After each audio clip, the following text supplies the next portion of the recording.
علينا الإحسان بالوالدين ونشهد أن لا إله إلا الله وحده لا شريك له وأشهد أن محمدًا عبده ورسوله سيد الكونين صلى الله عليه وعلى آله وصحبه واتباعه أجمعين ليلا ونهارا في الطرفين فقد قال الله تعالى في كلامه المجيد وبرهانه التوحيد জবান খুলে পড়ে না আউযু বিল্লাহি মিনাশ শাইতানির রাজিম বিসমিল্লাহির রহমানির রহিম মুহাম্মাদুর রাসূলুল্লাহ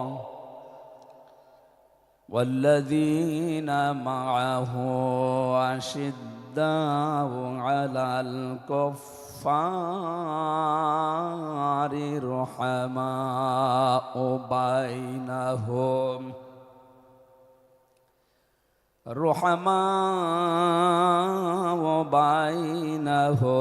تراهم ركعا سجدا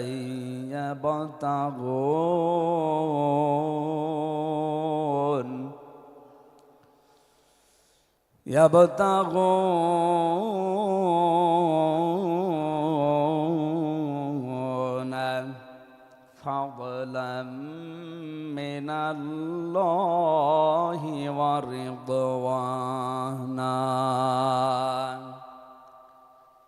سيماهم في وجوههم من أثر السجود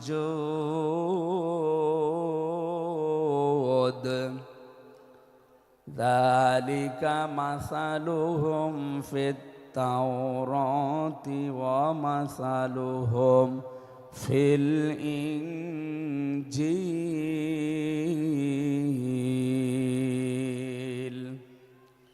صدقت يا ربنا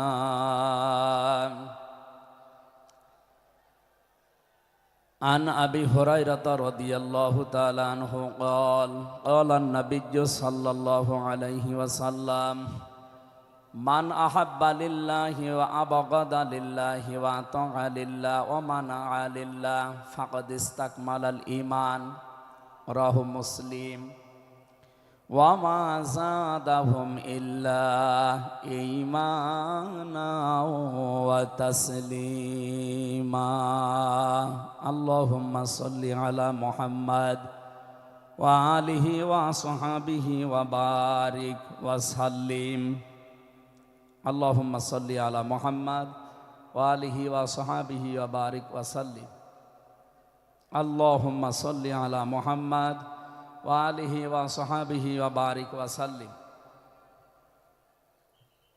আলহামদুলিল্লাহ বাংলাদেশের ঐতিহ্যবাহী জেলা যশোর আদ্দিন সকিনা মেডিকেল কলেজ প্রাঙ্গণে ফুলের হাট যশোর 3 দিন ব্যাপী ঐতিহাসিক তাফসিরুল কোরআন মাহফিলের দ্বিতীয় রজনীর স্বনামধন্য সভাপতি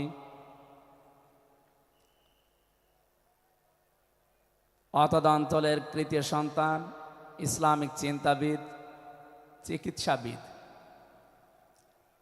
মরহুম শেখ আকিজউদ্দিন তার বড় সন্তান আলহাজ ডাক্তার শেখ মহিউদ্দিন আতালাল্লাহু উমরাহু ওয়া বারাকাল্লাহু ফি হায়াতি বলেন আমিন। এ মাহফিলে এতক্ষণ যিনি কথা বললেন ইসলামিক চিন্তাবিদ মুফাসসিরে কোরআন ছোট ভাই মাওলানা রফিকুল ইসলাম মাদানী দামাত বারকাতুহুমুল আলিয়া, আগামীকাল যিনি আসবেন বিশ্বনন্দিত মুফাসসিরে কোরআন, ইসলামিক চিন্তাবিদ, বাংলাদেশের কৃতি সন্তান ডক্টর মিজানুর রহমান আজহারি দামাত বারকাতুহুমুল আলিয়া। আগামীকাল আসবেন আলেমদের মাথার তাজ, ইসলামিক চিন্তাবিদ, মুফাসসিরে কোরআন জনাব শায়েখ আহমদুল্লাহ আতালাল্লাহু উমরাহু ওয়া বারাকাল্লাহু ফি হায়াতি। সকলে বলেন আমিন। গতকাল এখানে যিনি আলোচনা রেখেছেন শাইখুল হাদিস ইবনে শাইখুল হাদিস, আমার কারাগারের সাথী, ইসলামিক চিন্তাবিদ, শিক্ষাবিদ, মুফাসসিরে কোরআন আল্লামা মামুনুল হক হাফিজাহুল্লাহ। গতকাল আলোচনা রেখেছেন শ্রদ্ধাভাজন বড় ভাই মুফাসসিরে কোরআন আব্দুল হাই মোহাম্মদ সাইফুল্লাহ আতালাল্লাহু উমরাহু ওয়া বারাকাল্লাহু ফি হায়াতি। সকলে বলেন আমিন। মঞ্চের ডানে বামে যারা আছেন সম্মানিত ব্যক্তিবর্গ, সামনে বসা মুসলমান ভাইরা, পর্দার আড়ালের সম্মানিতা মা এবং বোনেরা, প্রশাসনের ভাইরা, প্রাণ প্রিয় যশোরবাসী, আমি প্রথমে দোয়া করছি মহান রব্বুল ইজ্জাত আল জালালের দরবারে মরহুম শেখ আকিজউদ্দিন, তার একজন সন্তান এ দুনিয়া থেকে বিদায় নিয়েছে। এ মাহফিল যিনি এককভাবে বাস্তবায়ন করতেন খুলনা বেজের ডাঙ্গার ময়দানে, উনি কয়েক বছর আমাদের ভেতরে নেই।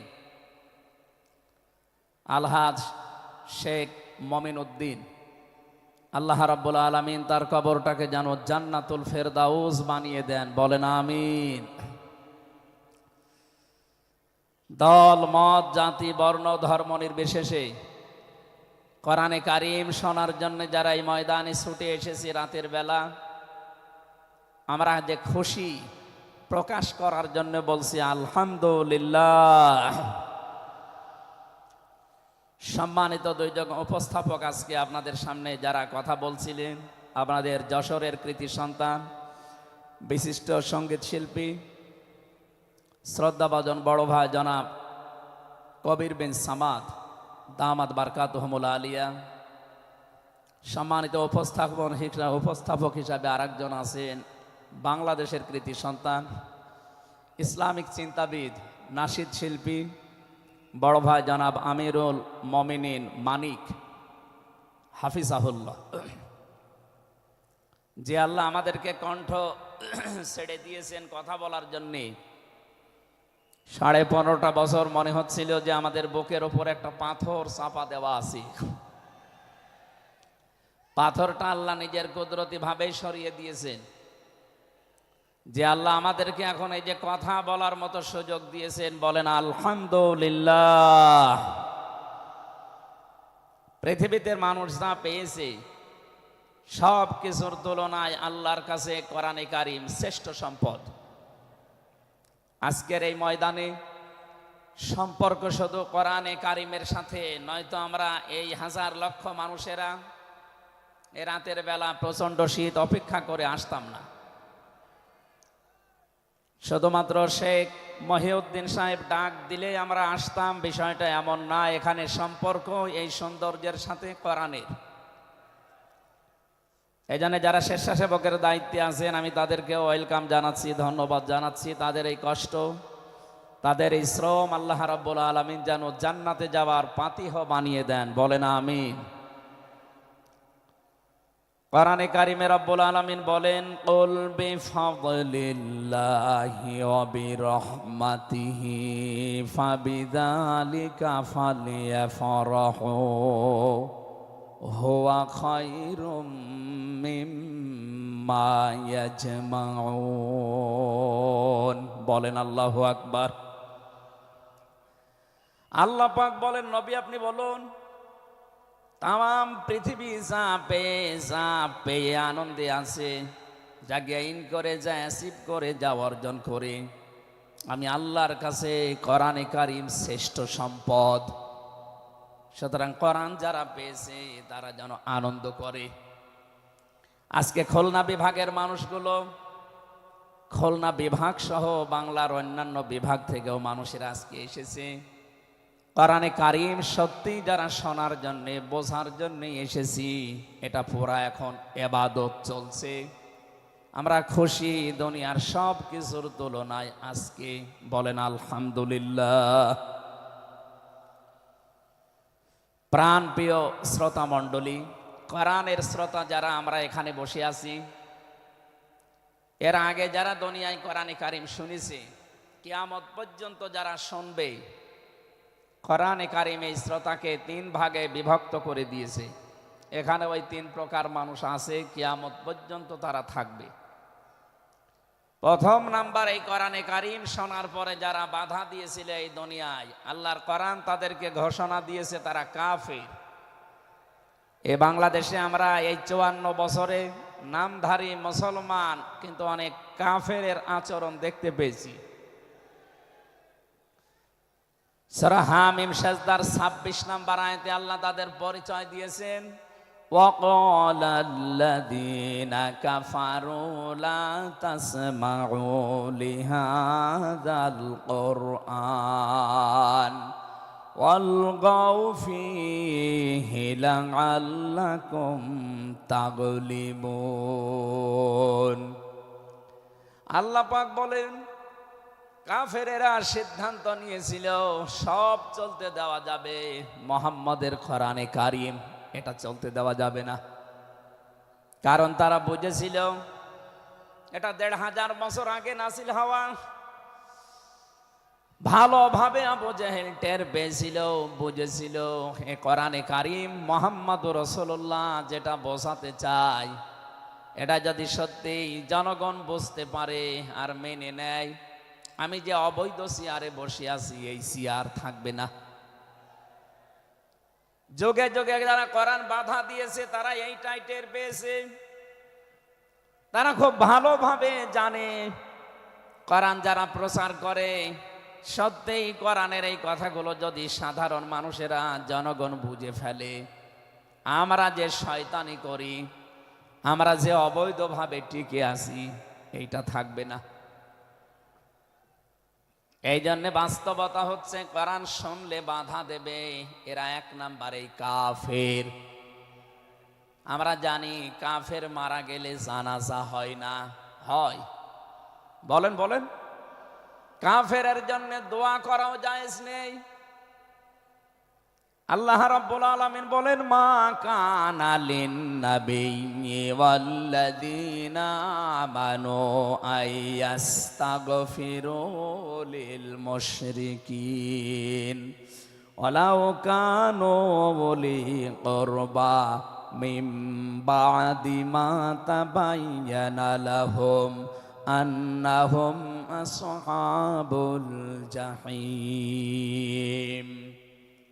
সূরা তাওবা 113 নম্বর আয়াতে আল্লাহ জানিয়েছেন, হযরত ইব্রাহিম আলাইহিস সালাম সম্পর্কে যদিও আয়াতটা নাযিল হওয়া তাম দুনিয়ার মানুষকে উদ্দেশ্য করা আয়াত দিয়ে, হে নবী, কোন নবীর জন্যে, কোন ইমানদারের জন্যে এটা জায়েজ না, শোভনীয় না, উচিত না যে কোনো মুশরিক মারা গেলে তার জন্য আল্লাহর কাছে সে ক্ষমা চাবে, ইস্তিগফার করবে। ওয়ালাউ কানু লি কুরবা, আল্লাহ পাক বলেন যদিও এটা নিজের নিকট আত্মীয় হয়, মা তাবায়্যানা লাহুম আন্নাহুম আসহাবুল জাহিম, যার প্রতি এটা প্রমাণ হয়ে গেছে যে লোকটা জাহান্নামে যাবে, যার কাজকর্ম, যার ঈমান আমল আকীদা দেখে টের পাওয়া যায়, এইরকম মানুষের জন্য কোনো ঈমানদার না কোনো নবীর জন্যও দোয়া করা, ইস্তিগফার করা জায়েজ নেই। বলেন নাউযুবিল্লাহ।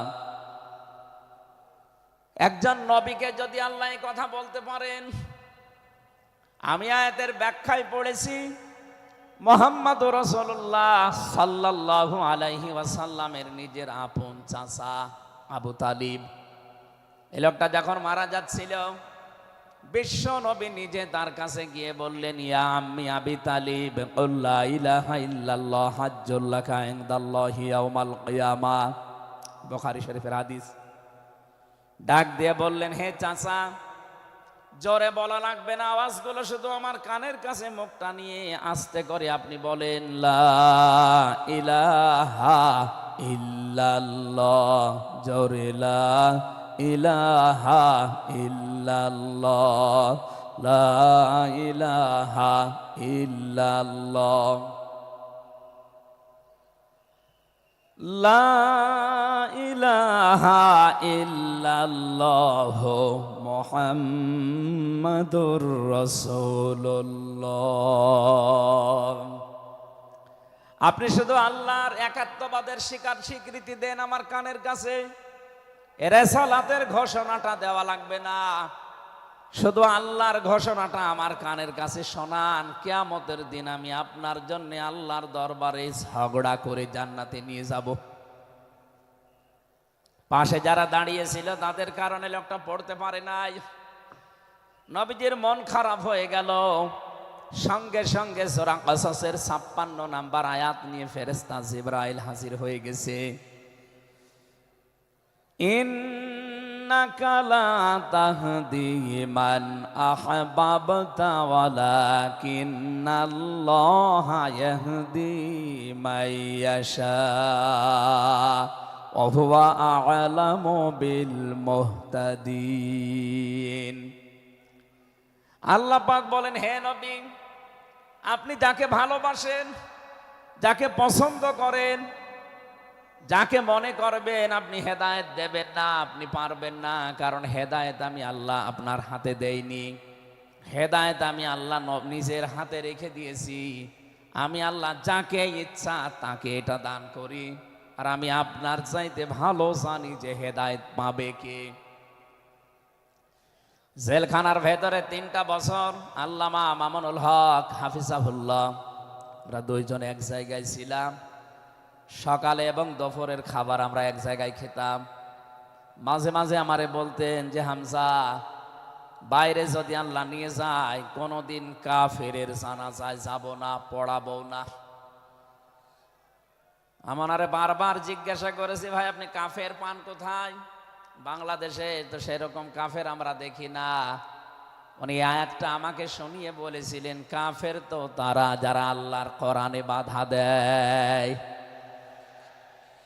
সুতরাং এই দেশে যারা কোরআনে বাধা দেবে, সে ডাইরেক্ট হোক ইনডাইরেক্ট হোক, সূরা হামিম সেজদার ২৬ নম্বর আয়াতের দলিল অনুযায়ী লোকটা কাফের। কাফেরের জানাজা পড়া কিন্তু হারাম। আমার মনে হয় এখন দেশের অবস্থা যা, আমরা যদি এই সিদ্ধান্তে উপনীত হতে পারি যে কাফেরের জানাজা বন্ধ হয়ে যাবে, আগামীতে কোরআনে কারিম বাধা দেওয়ার মতো সাহস অনেকেই করবে না। কোরআনে কারিমের শ্রোতা ১ নম্বরে পেলাম যারা কাফের। এ ১৫.৫ বছর থেকে শুরু করে ৫৪ বছর আমরা যা দেখলাম, অনেকেই কিন্তু ডাইরেক্ট ইনডাইরেক্ট বাধা দিয়েছেন। এখনো যদি ওইরকম মানুষ থাকেন এই দেশে, আপনি তাওবা করবেন, আপনি সংশোধিত হয়ে যাবেন। আর যেহেতু এখন সংস্কার চলছে, আপনি নিজেকেও সংস্কার করে নেবেন। কোরআনের শ্রোতা হিসাবে আমরা ২ নম্বরে পেয়েছি তাদের নাম। আল্লাহ রাব্বুল আলামিন বলেন, ওয়াইদা কিলা লাহুম তাআলাউ ইলা মা আনজালাল্লাহু ওয়া ইলার রাসূলি রাআইতাল মুনাফিকিনা ইয়াসুদ্দুনা আনকা সুদুদা। সূরা নিসার ৬১ নম্বর আয়াতে আছে, হে নবী, মানুষদেরকে আপনি যখন বলবেন আসো আল্লাহর বিধানের দিকে আসো, রাসূলের জীবনের দিকে আসো, আপনি দেখতে পাবেন অনেক মানুষ শুনতেও আসবে কোরআন, আপনার কথাও শুনতে আসবে। কিন্তু যখন দেখবে যে এগুলো কোরআনের সাথে আমাদের জীবনের মিল নেই, রাসূলের এই আদর্শের দিকে ডাকে, এগুলোর সাথে বাস্তবতা আমাদের মেলে না, রাআইতাল মুনাফিকিনা ইয়াসুদ্দুনা আনকা সুদুদা, আপনি দেখতে পাবেন ও মানুষগুলো আস্তে করে আপনার কাছ থেকে পেছন ফিরে কেটে পড়ছে। বলেন নাউজুবিল্লাহ। সুতরাং কোরআন শুনতে এসে যেগুলো যাদের জীবনে মিলবে না, এই মানুষগুলো যদি মন খারাপ করে, রাগ করে, যে কোনো কায়দায় চলে যেতে চান, আপনি মনে করবেন মুনাফিকের জার আপনার ভেতরে আছে। আল্লাহ আমাদের হেফাজত করুন, বলেন আমিন।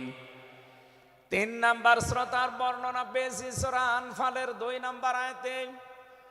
আল্লাহ পাক বলেন, ইন্নামাল মুমিনুনা আল্লাযীনা ইযা যুকিরাল্লাহু ওয়াজিলাত কুলুবুহুম ওয়া ইযা তুলিয়াত আলাইহিম আয়াতুহু যাদাতুহুম ঈমানা ওয়া আলা রাব্বিহিম ইয়াতাওয়াক্কালুন।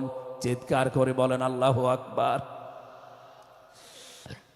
আল্লাহ পাক বলেন, আমার দৃষ্টিতে তো কোরআনের শ্রোতা আসল এবং মুমিন তারা, যাদের সামনে আমার নাম উচ্চারণ হলে তাদের অন্তরাত্মা কেঁপে ওঠে, আমার আয়াতগুলো তাদের সামনে তেলাওয়াত হলে এ মানুষগুলোর ঈমান ভেতরে যা আছে এটা আরো বেড়ে যায়। এখানে যাদাতুহুম ঈমান আর ব্যাখ্যায় আমি দেখেছি, শরীরের পশমগুলো দেখবেন আপনি হঠাৎ খাড়া হয়ে যাবে, বাম স্তনের 2 আঙ্গুল নিচে একটা গোস্তের টুকরা আছে, ওটা কাঁপবে, কাঁপাকাঁপি করবে, একটা অনির্বচন শোক আপনি আলাদা অনুভব করবেন। এই 3টা যদি এখন আমাদের ভেতরে তৈরি হয়, আলা রাব্বিহিম ইয়াতাওয়াক্কালুন, বাড়ি যাওয়ার আগে এই সিদ্ধান্ত নিয়ে যাওয়া যাবে যে আল্লাহ ছাড়া আর কারো উপরে আমরা ভরসা করি না, বলেন সুবহানাল্লাহ। এই 3টা আয়াত দিয়ে আমি বোঝাতে চেয়েছি কাফের কারা, মুনাফিক কারা, আল্লাহর দৃষ্টিতে মুমিন কারা। 3 নাম্বার এই তরিকায় যদি আমরা এই 3টি গুণ অর্জন করতে পারি, আজকে আল্লাহর কথাগুলো শুনলে আপনার ভেতরে কাঁপ ধরবে।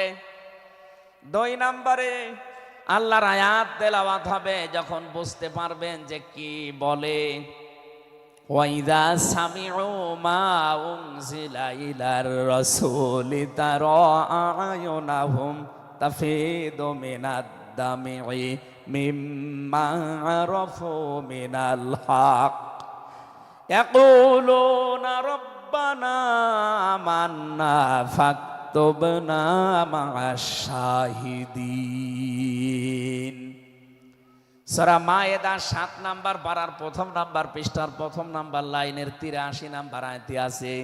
তাফসিরে ফি জিলালিল কোরআন থেকে শোনাচ্ছি, রব্বুল আলামিন বলেন, নবী আপনি যখন ওদের সামনে পড়বেন, আমার এই আয়াতগুলো যখন ওরা মন দিয়ে শুনবে, অনুধাবন করতে পারবে, উপলব্ধি করার যোগ্যতা যাদের আছে, আপনি দেখবেন ওদের চোখ দিয়ে মনের অজান্তেই পানি পড়ছে। এজন্য অ্যাক্টিভ হন আরো, কারণ কোরআন শোনার 2টা নিয়ম আল্লাহ দিয়েছেন, ফাসতামিউ লাহু ওয়া আনসিতু। শুধু শোনা না, তাহলে সামিয়া দিতেন। আল্লাহ ফাসতামিউ দিয়েছেন, এজন্য মনোযোগ সহকারে শুনতে হবে। আজকের তেলাওয়াতকৃত আয়াত থেকে আমরা তাফসীর আকারে কথা বলবো ইনশাআল্লাহ। 2 নাম্বারে চুপ থাকা লাগবে। আমি এখনো অনেককে দেখতে পাচ্ছি এদিকে ওদিকে তাকাচ্ছেন, গল্প করছেন। আশা করছি কোরআনে বর্ণিত আল্লাহর এই 2টা নির্দেশ আপনি মেনে নেবেন। 1 নাম্বারে চুপ থাকবেন, 2 নাম্বারে মনোযোগ সহকারে শুনবেন। লাআল্লাকুম তুরহামুন, আশা করা যায় আল্লাহর রহমত এখানে নাজিল হবে। আল্লাহ আমাদেরকে আয়াতটা মেনে চলার তৌফিক দেন, বলেন আমিন। এজন্য কোরআনের আলোচনা শুনলে সবার চোখে পানি আসবে না। যারা এটা উপলব্ধি করতে পারবে, অনুধাবন করতে পারবে, আপনি দেখবেন তাদের মনের অজান্তেই কখন যেন চোখ দিয়ে পানি গড়িয়ে পড়ছে, তারা নিজেরাও টের পাবে না। আল্লাহ যেন এই 3 নাম্বার এই প্রকার শ্রোতা হিসাবে আমাদের কবুল করেন, বলেন আমিন। দরুদ আর সালাম পাঠ করছি আমাদের নবী মুহাম্মদুর রাসূলুল্লাহ সাল্লাল্লাহু আলাইহি ওয়াসাল্লামের প্রতি, যার প্রতি কোরআনে কারীম আল্লাহ নাযিল করেছেন। সেই কোরআনকে যদি আপনি জিজ্ঞাসা করেন, হে কোরআন, যার উপরে নাযিল হলে তার সম্পর্কে তোমার ভেতরে কোনো কিছু আছে, কোনো পরিচয়?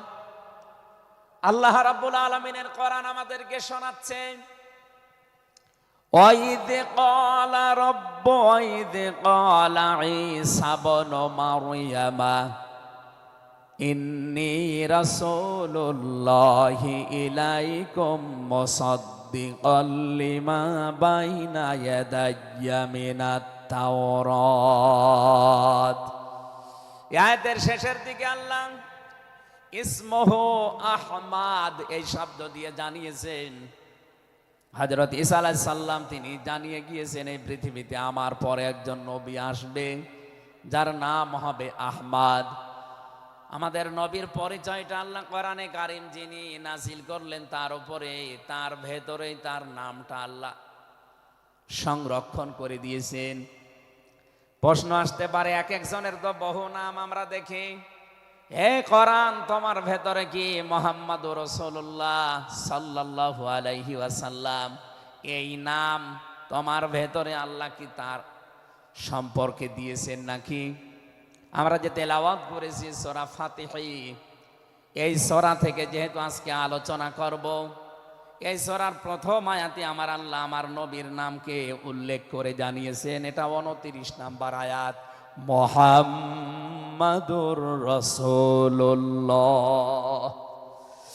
সূরা ফাতিহার 29 নাম্বার আয়াতটা আমরা পড়েছি 4 ভাগের 1 ভাগ। এই আয়াত থেকে আমরা আজকের আলোচনার বিষয় সাজিয়েছি। আমার আজকের বিষয়বস্তু, আমরা মুহাম্মাদুর রাসূলুল্লাহর উম্মত হতে চাই। সত্যি যদি আল্লাহর দৃষ্টিতে বিশ্বনবী মুহাম্মাদুর রাসূলুল্লাহর উম্মত আমরা হতে চাই, মাস্ট বি তেলাওয়াতকৃত আয়াতের এই বর্ণিত গুণগুলো আমাদের এখন থেকেই অর্জন আরম্ভ করা লাগবে। আমি সহ যারা এসেছি অবশ্যই আল্লাহ এই গুণগুলো এখন থেকে যেন পালন করার তৌফিক আমাদেরকে দান করেন, আমিন।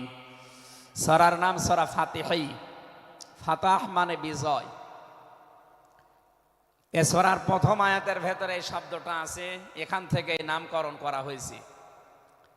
আল্লাহ রাব্বুল আলামিন বলেন, ইন্না ফাতাহনা লাকা ফাতহাম মুবিনা। অবশ্যই হে নবী আমি আপনাকে একটা সুস্পষ্ট বিজয়ের সুসংবাদ দিচ্ছি।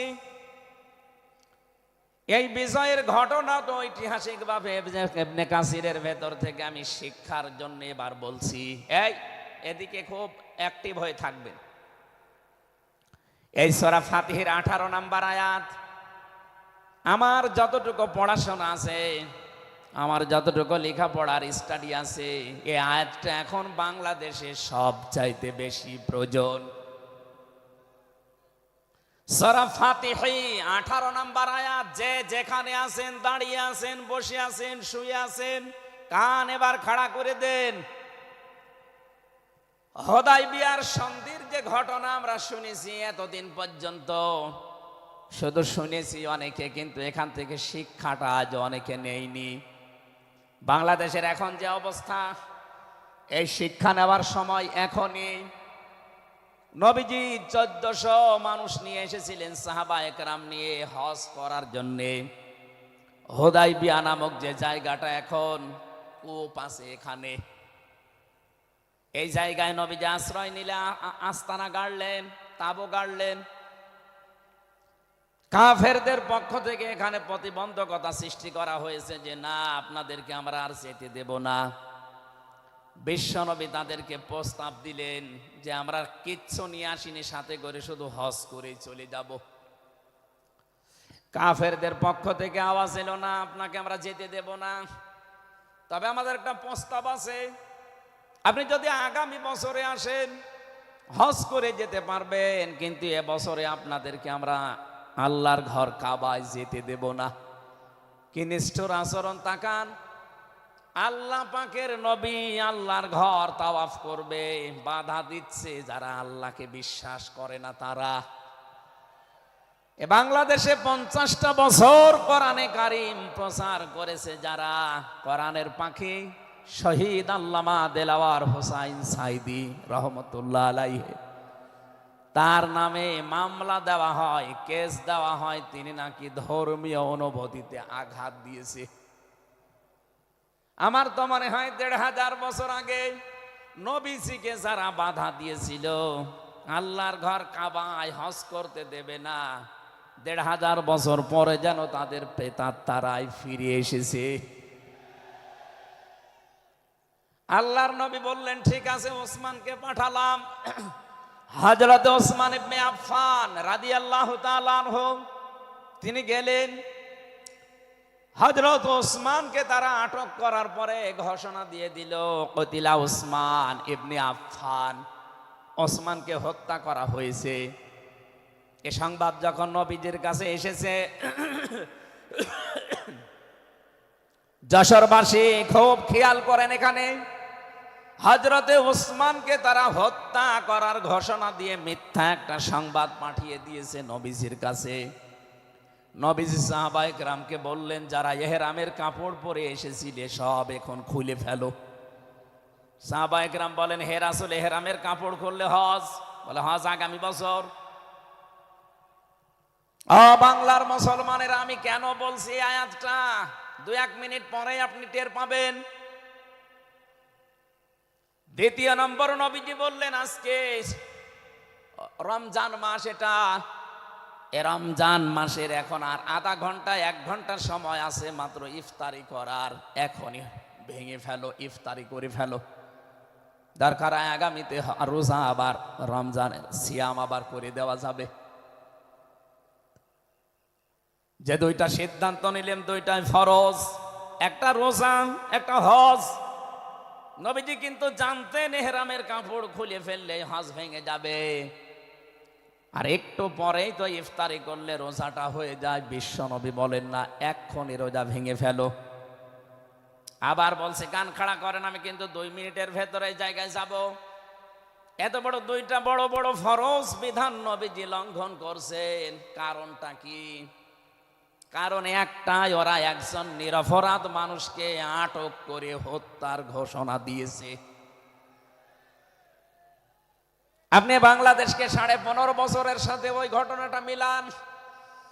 একটা নিরপরাধ মানুষ, মাত্র একজন, তাকে আটক করে হত্যার ঘোষণা দেওয়ার কারণে যদি নবী মুহাম্মদ রাসূলুল্লাহ হজ ছেড়ে দিতে পারেন, রোজা ছেড়ে দিতে পারেন, তিনি ওই বাবলা গাছের নিচে হাত দিলেন।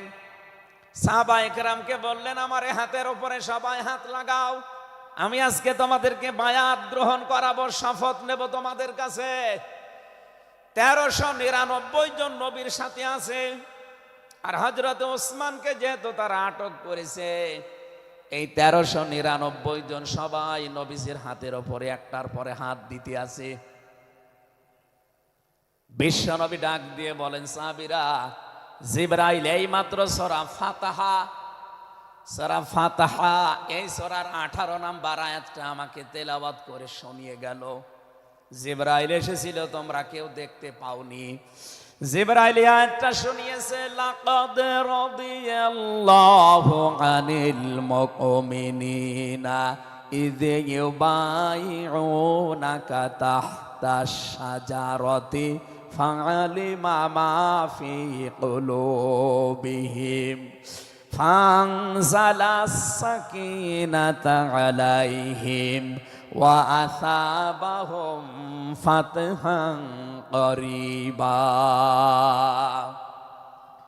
খুব খেয়াল করেন, সেই সময় পর্যন্ত আমি চলে এসেছি। নবীজি নিজের বাম হাতটা সাহাবায়ে কেরামদের উপরে রেখে বললেন, সাহাবীরা, আজকের এই বায়াতের উপরে, শপথের উপরে আল্লাহ পাক নিজেই জানিয়েছেন যে তিনি রাজি হয়ে গেছেন।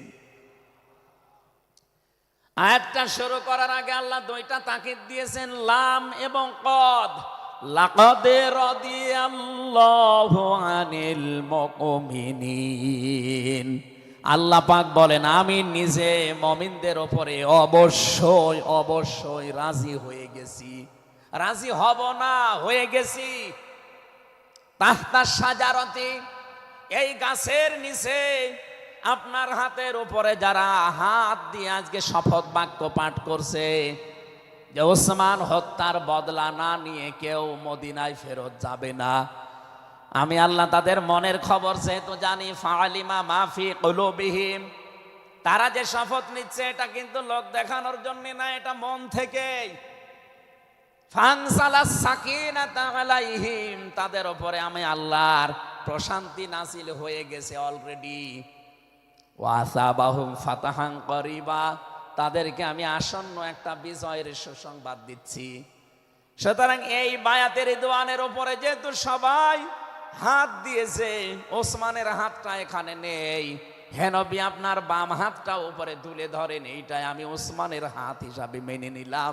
তার মানে 1400 মানুষের উপরে আমি আল্লাহ অলরেডি রাজি হয়ে গেছি।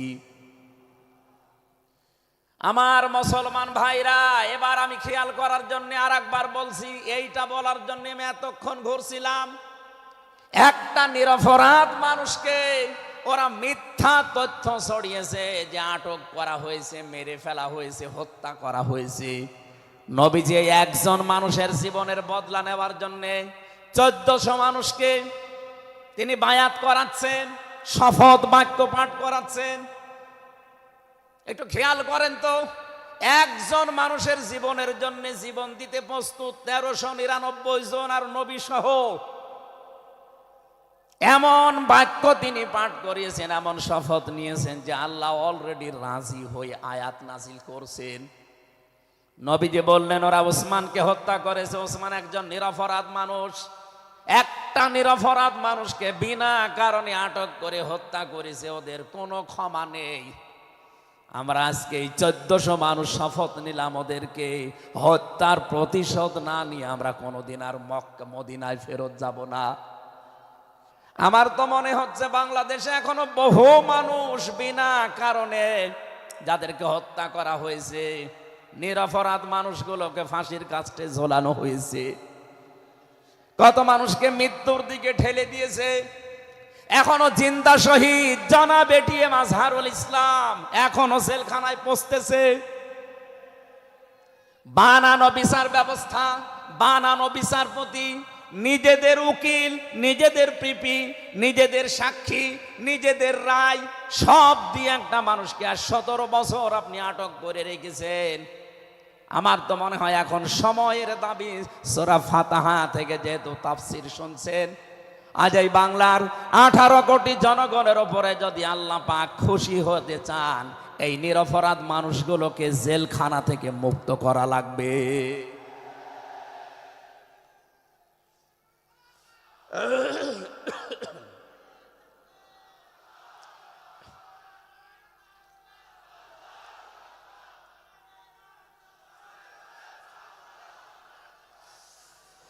যশোরবাসী, আল্লাহ রাব্বুল আলামিন এখানে কয়েকটা বিষয় আমাদেরকে উপহার দিতে চেয়েছেন সুসংবাদের মাধ্যমে। 1 নম্বরে আল্লাহ বলেন আমি রাজি হয়ে যাব। 2 নম্বরে ওদের মনের মূল কথাগুলো যেহেতু আমি জানি, সুতরাং যারা নারায়ে তাকবীর আল্লাহু আকবার এই স্লোগান দিয়ে এই মাজলুম মানুষটার পক্ষে অবস্থান নিলেন, আমার তো মনে হচ্ছে ফানজালাস সাকিনাতা আলাইহিম, আল্লাহ পাক তার রহমত এখন এদেশের উপরে নাজিল করবে। 2 নম্বরে ওয়াসাবাহুম ফাতাহান করিবা, একেবারে সুপ্রসন্ন নিকটবর্তী বিজয় আমাদেরকে আল্লাহ এই মাজলুম মানুষটার পক্ষে দাঁড়ানোর কারণে দেবে। আমি আজকেও একজন জেলখাটা মানুষের সাথে কথা বলছিলাম, তিনিও প্রায় 3.5-4 বছর জেলে ছিলেন। তিনি জ্বালাচ্ছিলেন যে হামজা ভাই, আসলে আমরা যারা জেলে ছিলাম তারা ছাড়া এটা বোঝানো সম্ভব না। বহু মানুষ বিনা অপরাধে, বিশেষ করে 15.5 বছরে তো হবেই, বিনা কারণে বিনা অপরাধে কিচ্ছু জানে না, বছরের পর বছর জেলে পচতেছে। ওরা যদি একজন নিরপরাধ মানুষকে মিথ্যা কথা ছড়িয়ে দেওয়ার কারণে নবী যেরকম সিদ্ধান্ত নিতে পারে, আজ বাংলার 18 কোটি মানুষ দল বেদল সব ভুলে গিয়ে নিরপরাধ যত মানুষ জেলে ভর্তি আছে, গুম হয়েছিল, খুন হয়েছিল যারা, এদের পক্ষে দাঁড়াতে যদি সত্যি আপনি মন থেকে এগিয়ে আসতে পারেন, আল্লাহর কসম আমাদের সামনে আল্লাহ বিজয় দেখাবেন। বিজয় আমরা দেখতে পাচ্ছি। সূরা কসস 20 নম্বর পারার 4 নম্বর পৃষ্ঠার 15 নম্বর লাইনের 5 নম্বর আয়াত। বাড়িতে যে আয়াতটা তাফসীর দেখবেন, আল্লাহ রাব্বুল আলামিন বলেন, নুরিদু আন নামুন্না আলাল্লাযীনা ইসতাদঈফু ফিল আরদ ওয়া নাজআলাহুম আইম্মাতাও ওয়া নাজআলাহুমুল ওয়ারিসিন। আমি আল্লাহ একটা ইচ্ছা করলাম, হাজার হাজার বছর আগে হে নবী, এই পৃথিবীর ময়দানে ফেরাউন নামে একটা লোক ছিল। রাষ্ট্রীয় ক্ষমতায় থাকার কারণে ওই দেশে বিভিন্ন দলে বিদলে বিভক্ত করে মানুষকে রেখেছিল। আর একটা দলকে সে টার্গেট নিয়ে কোণঠাসা করে, ছোট করে, হীন করে রেখেছিল। সেই দলটা ছিল মুসা নবীর দল। আমি আল্লাহ একটা ইচ্ছা করলাম, জমিনের ওপরে যাদেরকে দুর্বল করে রেখেছে ফেরাউন, এই দুর্বল দলের ওপরে আমি আল্লাহ মনন করব। মনন মানে অনুগ্রহ করা, দয়া করা। আমি আল্লাহ দয়া করব তাদের ওপরে, মনন করব। এই কারণ আমি তাদেরকে জমিনের শাসন ক্ষমতায় বসাতে চাই, জমিনের উত্তরাধিকারী তাদেরকে বানিয়ে দিতে চাই। অনুমাক্কিনা লাহুম ফিল আরদ, জমিনের উপরে তাদেরকে আমি ক্ষমতায় বসাবো, এটা আমি আল্লাহর ইচ্ছা। বলেন তো, আল্লাহ যদি কোনো ইচ্ছা করে ওটা রদ করার কেউ আছে? আরো জোরে বলেন, আছে। সুতরাং এই আয়াত দিয়ে আমি যেহেতু 100 ভাগ এই আয়াতটা বিশ্বাস করি, হাজার হাজার বছর আগে ফেরাউনের এই জীবনের সাথে, কাহিনীর সাথে, তাফসিরের সাথে আমি বাংলাদেশে আয়াতটা মিলিয়েছি। দেখতে পেয়েছি 2024 সালের 5 আগস্টের পরে একটা দলের সাথে আয়াতটা মিলে যাচ্ছে। আপনি যাই মনে করেন এইটাই বাস্তব। এই 54 বছরে ভুয়া ধোয়া তুলে, ভুয়া চেতনার নাম দিয়ে যাদেরকে কোণঠাসা করে রেখেছিলেন জনগণের কাছ থেকে, আল্লাহ যেন হঠাৎ করে মানুষের মনের ভেতরে তাদের প্রতি পরিবর্তন এনে দিয়েছেন। আল্লাহ পাক যেন এই মানুষগুলোকে একটা মনন করেছেন, একটা দয়া দেখিয়েছেন। অনাজাআলাহুম আইম্মাতান, জমিনের ইমাম তাদেরকে যেন আল্লাহ দিনের পর দিন বানিয়ে দিচ্ছে।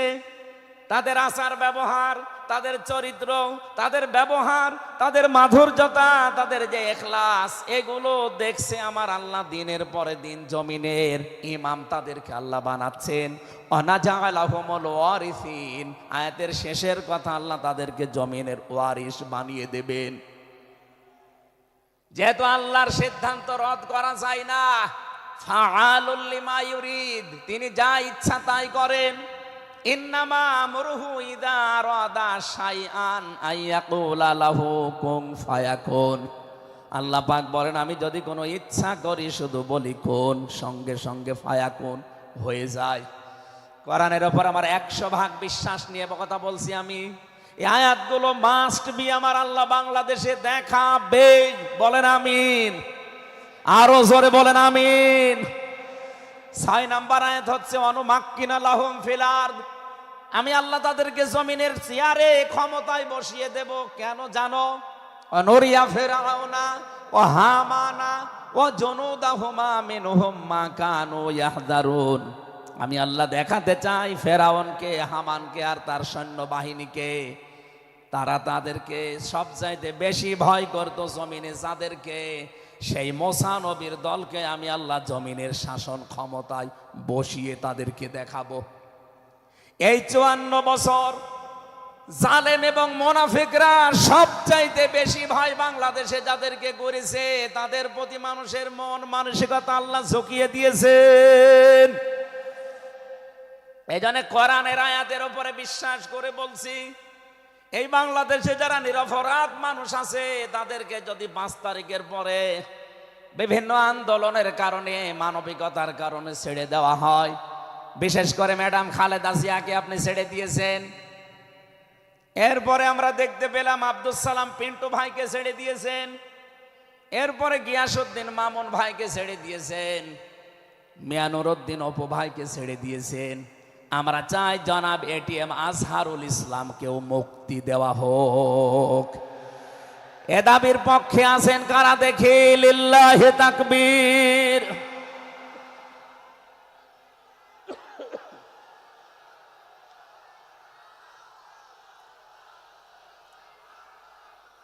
আলহামদুলিল্লাহ। ভাই আমি আয়াতটা পড়লাম এই জন্যে, ১৫০০ বছর আগে একটা নিরপরাধ মানুষের পক্ষে দাঁড়ানোর কারণে যদি আল্লাহ এতগুলো সুসংবাদ দিতে পারে, সাকিনা নাজিল করা, সুপ্রসন্ন একেবারে নিকটবর্তী বিজয় দেওয়া, আমরা যদি আজ নিরপরাধ মানুষগুলো যারা আজ জুলুমের শিকার হয়ে 15.5 বছর 17 বছর মানবেতর জীবন যাপন করছে, আমি তো 3 বছর তার ভুক্তভোগী। 3টা বছর আমাদেরকে ফাঁসির কন্ডেম সেলের ভেতরে 24 ঘন্টা লক আপ দিয়ে রাখতেন। কি করেছিলাম আমরা? আজকে এই যে মাহফিলের 6 জন আলেমের ভেতরে আমরা 3 জনই এক জায়গায় ছিলাম জেলখানায়, আর বাকি 3 জনের ভেতরে একজন তো বাইরের দেশে, আর 2 জন আব্দুল হাই সাইফুল্লাহ শাইখ আহমদুল্লাহ, 2 জন মজলুম। তাদেরকেও কোরআনের কথায় দেশে 15.5 বছর আপনারা বলতে দেননি। এজন্য আমি আয়াত থেকে যেটা শিক্ষা দিতে চাই, কাটছাট কথা বলছি। বাংলাদেশে যদি আল্লাহর সাকিনা প্রশান্তি মনে এবং বাইরে আপনি দেখতে চান, সুপ্রসন্ন বিজয় যদি দেখতে চান, অবশ্যই আপনাকে নিরপরাধ যারা এখনো পর্যন্ত বিভিন্ন জায়গায় মাজলুম হয়ে আছে তাদের পক্ষ নেওয়া লাগবে। এই কথা বলুন। আল্লাহ আজকে আমাদের জীবনে 100 ভাগ মেনে চলার তৌফিক দেন, বলেন আমিন। এই সূরা ফাতিহা থেকে আমরা পড়েছি 29 নম্বর আয়াত। আমাদের আলোচনার বিষয় মুহাম্মদুর রাসূলুল্লাহর উম্মত কারা। রব্বুল আলামিন বলেন মুহাম্মদুর রাসূলুল্লাহ, মুহাম্মদ সাল্লাল্লাহু আলাইহি সাল্লাম আল্লাহর রাসূল। হে নবী, দুনিয়ার কেউ যদি আপনার রেসালাত স্বীকার না করে, কেউ যদি সাক্ষী না দেয়, আমি আল্লাহ নিজে সাক্ষী দিয়ে দিলাম আপনি আমার রাসূল। সুতরাং এই বাংলার জমিনে কেউ যদি নবীর আদর্শ না মানে, বিশ্ব নবীর কোনো ক্ষতি হবে না, আল্লাহরও কোনো লস নেই, যত ক্ষতি আমাদের। কথা বলেন না কেন? কোরআনের চোখ লাগিয়ে দেখতে পাচ্ছি এদেশে হাজারো মানুষ জাহান্নামে দৌড়াচ্ছে। কারণ নবী মুহাম্মদুর রাসূলুল্লাহ বাদ দিয়ে পৃথিবীতে যদি অন্য কাউকে কিয়ামত পর্যন্ত কেউ আদর্শ মেনে চলে, কোরআনের কসম দিয়ে বলছি মাস্ট বি লোকটা জাহান্নামী। এজন্য এরকম আচরণে যারা আছেন, বুঝে হোক না বুঝে হোক, আল্লাহ রাব্বুল আলামিনের পরিচয় দেওয়ার আগে আমার আল্লাহ রাসূলের পরিচয় আমাদের কাছে দিয়েছেন। রাব্বুল আলামিন বলেন কুল হুয়াল্লাহু আহাদ আল্লাহুস সামাদ লাম ইয়ালিদ ওয়া লাম ইউলাদ ওয়া লাম ইয়াকুল লাহু কুফুয়ান আহাদ। এখানে আল্লাহর একাত্মবাদের শিক্ষা দেওয়া হচ্ছে। আল্লাহ পাক বলেন হে নবী আপনি বলুন, অথচ শোনানো হচ্ছে যার কথা, তার কথা তো আগে বলার দরকার ছিল। এখানে আগে রেসালাতের ঘোষণাটা দেওয়া হয়েছে, কুল হে নবী আপনি বলুন। ও বাংলার মুসলমানেরা, ফেরাউনের জীবনী পড়ে আমি দেখেছি সে কিন্তু আল্লাহর একাত্মবাদের ঘোষণা দিয়েছিল, কিন্তু রেসালাতের ঘোষণা দেয়নি, এজন্য লোকটা ঈমান পায়নি। বাংলাদেশে বহু মানুষকে আমরা দেখতে পাচ্ছি আল্লাহর কথা বললেও বলেন আমরা কি নামাজ পড়ি না, রোজা রাখি না, আমি কি হজ করি না, দান সাদকা করি না, এগুলো সব আল্লাহর বিধান। এগুলোর পাশাপাশি আল্লাহর প্রেরিত পুরুষ যিনি আমাদের এই জামানায়, আল্লাহর প্রেরিত পুরুষ যিনি কিয়ামত পর্যন্ত, তার নাম মুহাম্মাদুর রাসূলুল্লাহ। জ্ঞানী মানুষ যারা বসে আছেন এক কথায় তারা বুঝবেন আমি জানি। আজ বিশ্ব নবীর আদর্শ বাদ দিয়ে আপনি কার আদর্শ মানেন আপনার বিবেকের কাছে প্রশ্ন করেন। এটা রাজনীতি মনে করে কেউ যদি চলে যান আপনার কপালে আগুন লাগবে, আপনারও মরণ হবে ফেরাউনের মতো। আল্লাহকে মেনেছিল কিন্তু রেসালাত মানে নাই, এদেশে আজ অনেকেই আল্লাহর কথা বললে নামাজ পড়ে, রোজা রাখে, হজ করে আসে, দান সাদকা করে। আরে ভাই, এগুলো সবই আল্লাহর বিধান। আপনি আল্লাহকে মানেন, কিন্তু তার প্রেরিত পুরুষ এই জামানায় যিনি কিয়ামত পর্যন্ত, তার নাম মুহাম্মাদুর, মুহাম্মাদুর, আবার জোরে বলেন মুহাম্মাদুর রাসূলুল্লাহ। এতক্ষণ পর্যন্ত যা বললাম আমি আশা করছি আপনি বুঝেছেন। বিশ্ব নবী বাদ দিয়ে অন্য কারো আদর্শ এই জমিনে মানা যাবে না।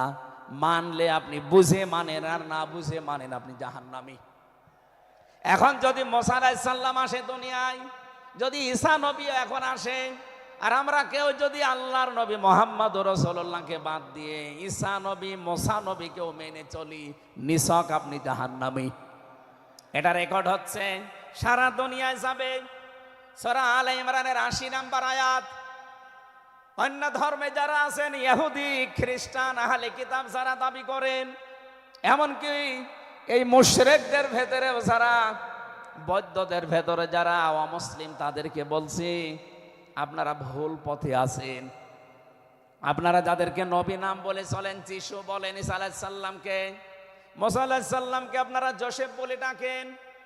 আপনাদের ওই সমস্ত নবীগুলো তাওরাতে, ইনজিলে অলরেডি ঘোষণা দিয়েই গেছে যে আমাদের পরে একজন শেষ নবী আসবে, তার নাম মুহাম্মাদুর রাসূলুল্লাহ বা আহমদ। তাকে যদি তোমরা জীবদ্দশায় পেয়ে যাও, পৃথিবীর সব কিছু ছেড়ে দিয়ে তার আদর্শটা গ্রহণ করবা, নয়তো পথভ্রান্ত হয়ে, পথভ্রষ্ট হয়ে জাহান্নামে যাওয়া লাগবে। যাকে মেনে চলার দাবি করেন সেই যিশু, সেই যোসেফ, হযরত ঈসা নবী, হযরতে মুসা নবী, তারাই যেহেতু ঘোষণা তাওরাতে, ইনজিলে দিয়ে দিয়েছে, হয়তো আপনাদের পুরোহিত যারা, ধর্মগুরু যারা, ঠাকুর যারা আপনাদেরকে শোনায় না। এই সত্য বিধান আপনি ইনজিলে পড়েন। আমার শেষের শব্দ ছিল ফিত তাওরাতি ওয়াল ইনজিল। এই দুইটা কিতাব আপনারা বই আপনারা পড়ে দেখবেন, এখানে আমাদের নবী, শেষ নবীর বর্ণনা আছে ৯০৩ জায়গায়। বলেন আল্লাহু আকবার। আল্লাহ পাক প্রথম শব্দে জানাতে চেয়েছেন, হে নবী, কেউ যদি আপনাকে স্বীকার না করে, কেউ না মানে, আমি আল্লাহ নিজে ঘোষণা দিলাম, ওয়াল্লাযীনা মাআহু আশিদ্দাউ আলাল কুফফার। আপনার সঙ্গে সাথে যারা হবে, আপনার সাথে যারা থাকবে, আপনার উম্মত বলে যারা কিয়ামত পর্যন্ত দাবি করবে, তাদের ভেতরে এই গুণগুলো মাস্ট বি পাওয়া যাবে। যশোরবাসী, এবার আপনাদের জন্য আপনি মিলান তো এই আয়াতটা নিজের জীবনে আছে কিনা।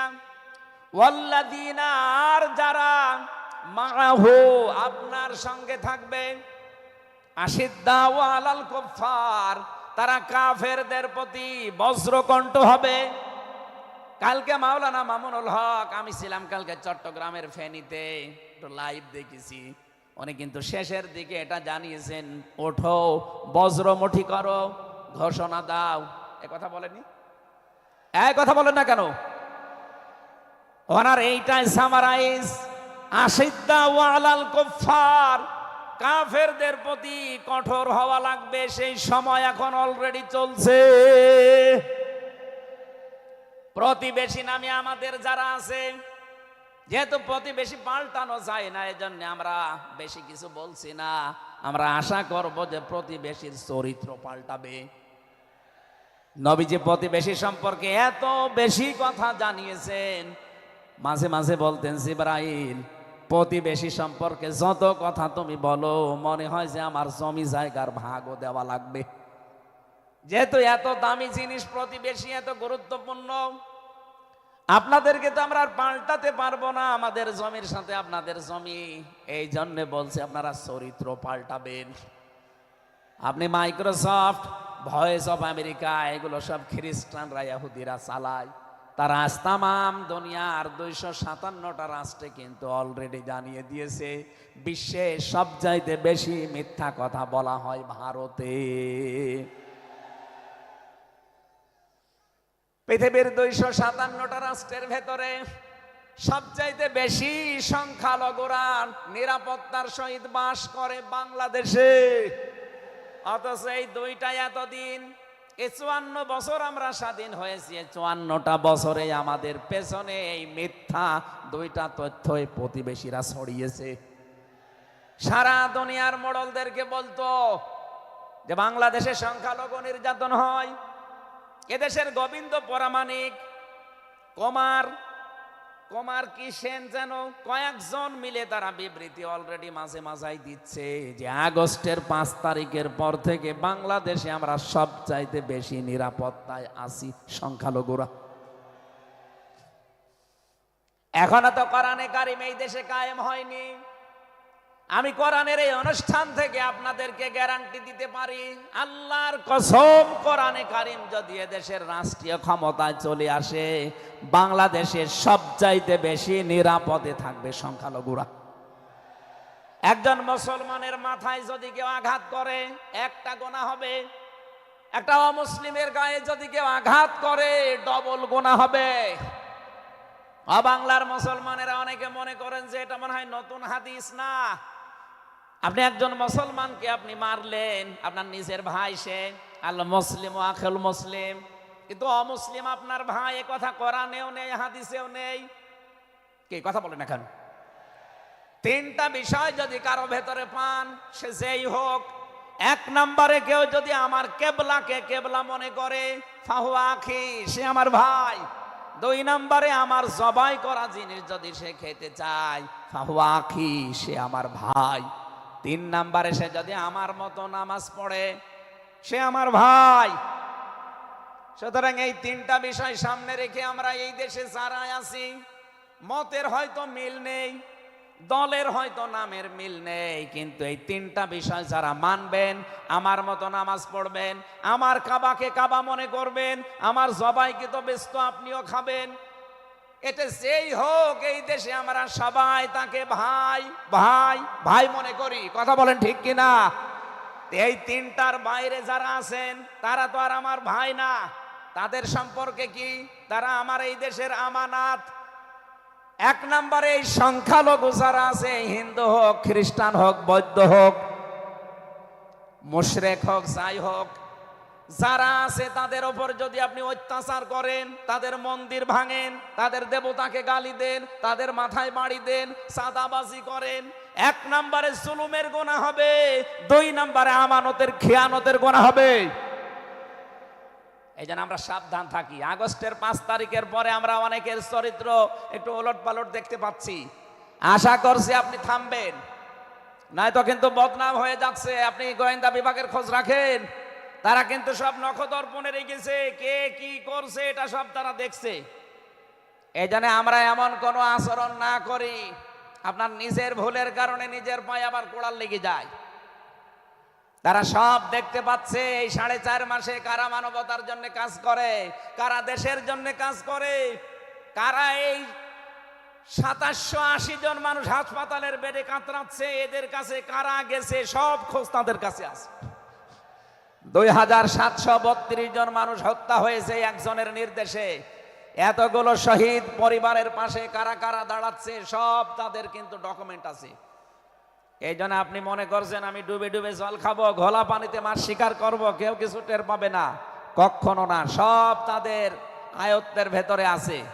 এই জন্য এমন কাজ করা দরকার আমাদের, আগামীতে যেন শুধু ওই 14 দল বাদ দিয়ে আমরা যারা মজলুম আছি, এই মানুষগুলো যেন রাষ্ট্রের দায়িত্ব পায়, আর কোরআন আর হাদিস দিয়ে বাংলাদেশের 56,000 বর্গ মাইল চলে। কারা কারা রাজি আছেন দেখি?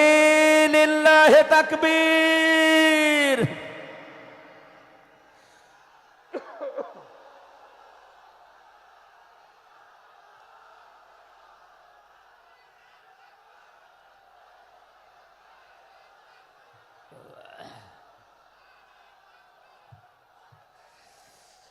আমার ভাইরা,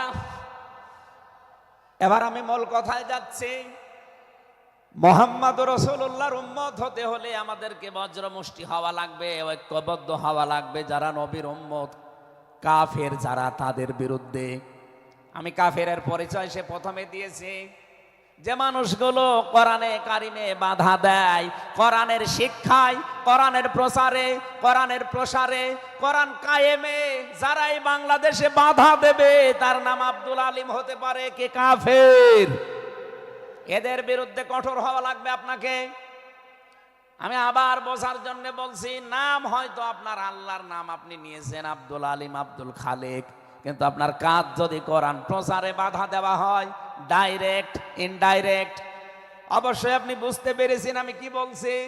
আপনি কিন্তু আর সাধারণ মানুষ নেই, আপনি মুনাফিকও নেই, আপনি মুসলমানও নেই, আপনি কাফের হয়ে গেছেন। আল্লাহ আমাদের হেফাজত করুন, বলেন আমিন। কাফেরদের যত অনুষ্ঠান আছে সেখানেও কড়াকড়ি করা লাগবে আপনাকে। কে বলেছে ধর্ম যার যার উৎসব সবার? এটা কুফরি কথা। ধর্ম যার যার উৎসব তার তার। এই কথা বলুন, মান তাশাব্বাহা বিকওমিন ফাহুয়া মিনহুম। যার সাথে যার সাদৃশ্য মিলবে সে আচার ব্যবহারে, ধর্মীয় রীতিনীতিতে কিয়ামতের দিন তার সাথে থাকা লাগবে। কোনদিন আজ পর্যন্ত আপনি পিটিয়েও কোন হিন্দু ভাইকে গরু জবাই করেন যখন কোরবানি দেওয়ার জন্য, তাকে পাবেন। তারা জানে যেটা আমাদের ধর্মীয় অনুষ্ঠান না, এই জন্য তারা আসে না, ঠিক করে তারা আসে না। আপনি কোন কারণে সেখানে যাবেন?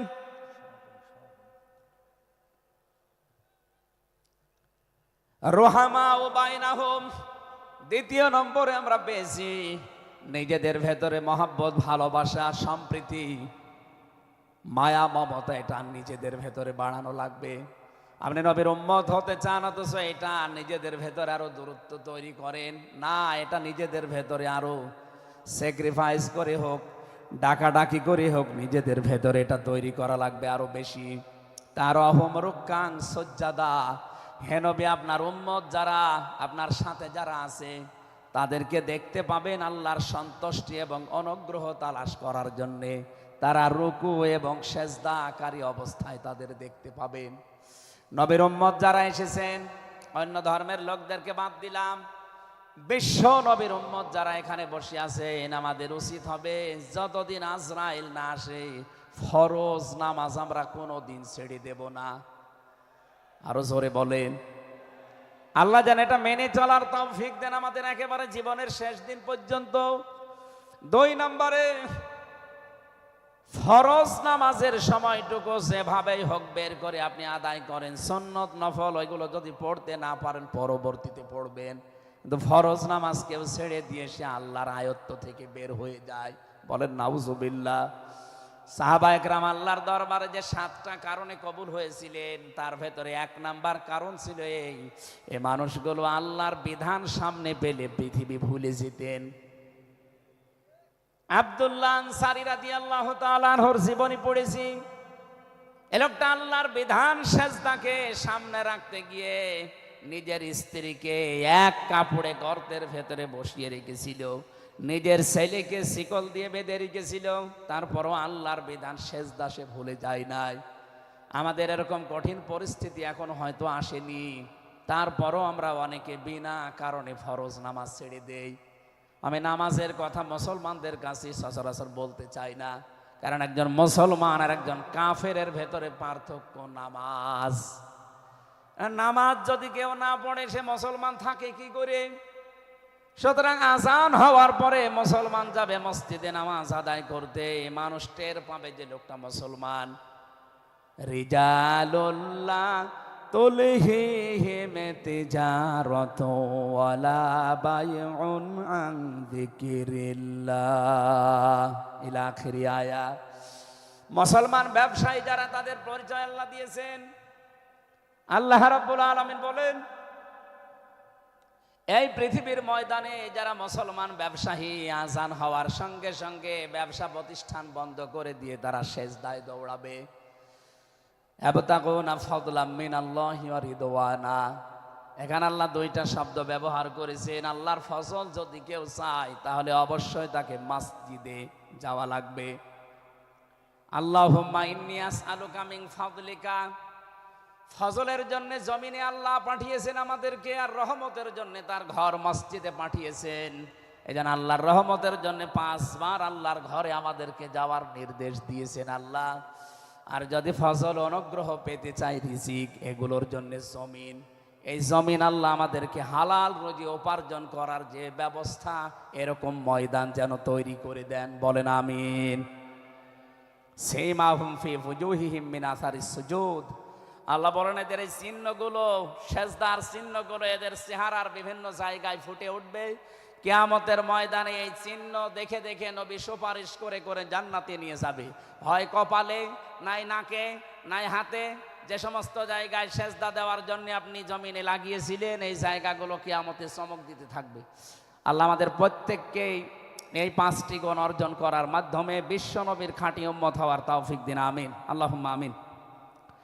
লা ইলাহা ইল্লা আনতা সুবহানাক ইন্নী কুনতু মিনাজ জালিমিন। রব্বানা যালামনা আনফুসানা ওয়া ইল্লাম তাগফির লানা ওয়া তারহামনা লানাকুনান্না মিনাল খাসিরিন। যেখানে যারা দাঁড়িয়ে আছেন মোনাজাতটা বসে করেন, যদি সুযোগ থাকে। মোনাজাত হচ্ছে আল্লাহর কাছে, বসে করেন মোনাজাতটা। যেখানে যারা দাঁড়িয়ে আছেন বসেন, বসেন, প্রত্যেকেই বসেন। মাথা নিচু করেন, চক্ষু বন্ধ করেন। নিজের জীবনের অপরাধগুলো স্মরণ করেন মনে মনে। আমরা আশা করব আজকে যতগুলো অপরাধ স্মরণ হবে, কোরআনের ইজ্জতে আল্লাহ অপরাধগুলো সব মাফ করে দিয়ে ওই জায়গাটা নেকি দিয়ে পাল্টিয়ে দেবে ইনশাআল্লাহ। রব্বানা যালামনা আনফুসানা ওয়া ইল্লাম তাগফির লানা ওয়া তারহামনা লানাকুনান্না মিনাল খাসিরিন। রব্বুল আলামিন যশোর পুলের হাট দিন সকিনা মেডিকেল কলেজ প্রাঙ্গণে 3 দিন ব্যাপী ঐতিহাসিক তাফসিরুল কোরআন মাহফিলের দ্বিতীয় রজনীতে রাত 11টা বেজে গেছে। সেই জোহরের পর থেকে গভীর রজনী পর্যন্ত যারা কোরআনে কারিম শোনার জন্য চাতক পাখির মতো বসে আছে, আল্লাহ মনের ভেতরে যার যে কামনা বাসনা আছে মেহেরবানি করে পুরা করে দাও। এ বিশাল আয়োজনের দিকে তুমি একটু তাকাও। আল্লাহ মনে হচ্ছে তারা জান্নাত সাজিয়েছে। তোমার হাবিব জানিয়েছে কোরআনের পেছনে যারা টাকা পয়সা খরচ করবে, কিয়ামতে ওই অর্থের হিসাব তোমার কাছে দেওয়া লাগবে না। আজকের এই বিশাল ময়দান সাজাতে গিয়ে যারা টাকা পয়সা খরচ করেছে, আদ্দিন ফাউন্ডেশন, আকিস গ্রুপের যে ভাইগুলো, এদের এই টাকাগুলো কোরআনের ইজ্জতে, কোরআনের প্রচারের জন্য কবুল করে নাও। সওয়াব যদি তুমি দিয়েই থাকো খুশি হয়ে, আল্লাহ তাআলা যা বলতে চেয়েছি আমার ঈমান থেকে আমি হক কথাগুলো বলার চেষ্টা চালিয়েছি। সওয়াব যদি অক্ষরে অক্ষরে 10টা করে নেকি হয়ে যায়, সওয়াবগুলো তুমি আমাদের নবীর রওজায় পৌঁছিয়ে দাও। দুনিয়ার মাটির নিচে যারা ঈমান নিয়ে ঘুমিয়ে আছে এদেরকে ক্ষমা করে দাও।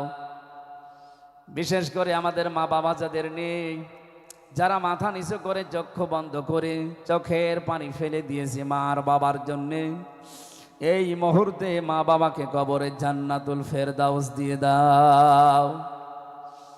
মরহুম শেখ আকিজউদ্দিন, তার স্ত্রীরা যারা কবরে ঘুমিয়ে আছে, তার সন্তান মরহুম শেখ মমিনুদ্দিন ভাই সহ প্রত্যেকের কবরগুলো তুমি জান্নাতুল ফেরদাউস বানিয়ে দাও। এলাকায় মাটির নিচে যত মানুষ কবরে আছে আল্লাহ, হাজার হাজার মন মাটি বুকের ওপরে নিয়ে তাদের বুককে তুমি হালকা করে দাও। কবরগুলো জান্নাতের সাথে সংযোগ বানিয়ে দাও।